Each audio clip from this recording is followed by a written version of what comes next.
പ്രിയപ്പെട്ട ഷോൺ ജോർജ് എനിക്കെതിരെ ഭീഷണിയും വെല്ലുവിളിയും ഒക്കെ ഉയർത്തിയതായിട്ട് അറിഞ്ഞു. ഷോൺ ജോർജിനോട് എനിക്ക് പറയാനുള്ളത്, ഷോൺ ജോർജിന്റെ അപ്പനുണ്ടല്ലോ, സാക്ഷാൽ PC ജോർജ്, അദ്ദേഹം സംവാദത്തിനും തെരഞ്ഞെടുപ്പിനും ഒക്കെ എന്നെ നേരിട്ടപ്പോൾ വാലി ചുരുട്ടിക്കൊണ്ട് പോയിട്ടുള്ള ചരിത്രം ഷോൺ ജോർജിന് അറിയാമല്ലോ. അതുകൊണ്ട് എന്നെ വെല്ലുവിളിക്കാനും വരട്ടാനും ഒന്നും ഷോൺ ജോർജ് ആയിട്ടില്ല.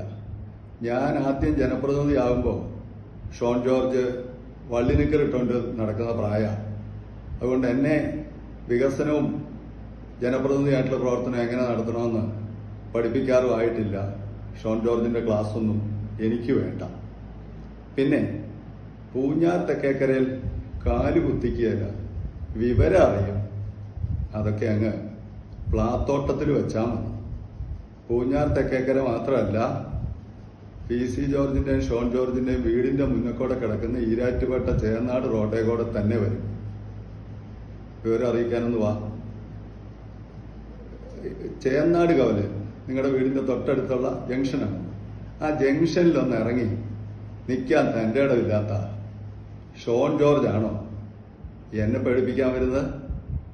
2014 മെയ് 16-ാം തീയതി നിങ്ങൾ മറക്കാനിടയില്ലല്ലോ.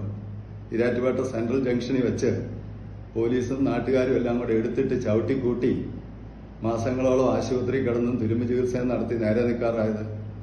ഇപ്പൊ 10 വർഷം കഴിഞ്ഞുകൊണ്ട് അതിന്റെ ക്ഷീണമൊക്കെ ഇപ്പം അല്പം മാറിയതുകൊണ്ടായിരിക്കും ഇപ്പം വീണ്ടും വെല്ലുവിളിയും ഗോഗ്വായുമായിട്ട് ഇറങ്ങിയിരിക്കുന്നത് അല്ലേ. പിന്നെ വികസന കാര്യത്തിൽ ഇതെല്ലാം PC ജോർജ് കൊണ്ടുവന്നതാണ്. 25 വർഷം തകർന്നു കിടന്ന വാഗമൺ റോഡ് ഞാൻ വന്നിട്ടല്ലേ റീടാർ ചെയ്തത്. അതുപോലെ തന്നെ ഈ പൂഞ്ഞാർ നിയോജക മണ്ഡലത്തിൽ ഏതാണ്ട് 140 PWD റോഡുണ്ട്. ഈ റോഡിൽ 2021 തെരഞ്ഞെടുപ്പിന് മുമ്പ് അല്ലെങ്കിൽ ആ തെരഞ്ഞെടുപ്പിന്റെ സമയത്ത് നന്നായി ട്രാഫിക്കബിളായ ഗതാഗത യോഗ്യമായ ഒരു 10 റോഡിന്റെ പേരെന്ന് പറയാമോ? എന്നാൽ ഇന്ന് ചുരുക്കം 4-5 റോഡ് ഒഴികെ ഏതാണ്ട് എല്ലാ റോഡും മികച്ച നിലയിൽ PWD റോഡ് റീടാർ ചെയ്തു. 12 പുതിയ BMBC റോഡാ പൂഞ്ഞാറിലുണ്ടായിരിക്കുന്നത്. സമയമില്ലാത്തതുകൊണ്ട് ഞാൻ അതിന്റെ എല്ലാം പേര് പറയാൻ മെനക്കെടുന്നില്ല. അതുപോലെ മറ്റെല്ലാ കാര്യങ്ങളും. പിന്നെ PC ജോർജ് ഇവിടെ മുഴുവൻ വികസനം കൊണ്ടുവന്നെന്ന് പറയുമ്പോൾ എനിക്ക് ഒറ്റ വാക്കേ അതിന് പറയാനുള്ളൂ, ലേശം ഉളുപ്പ്.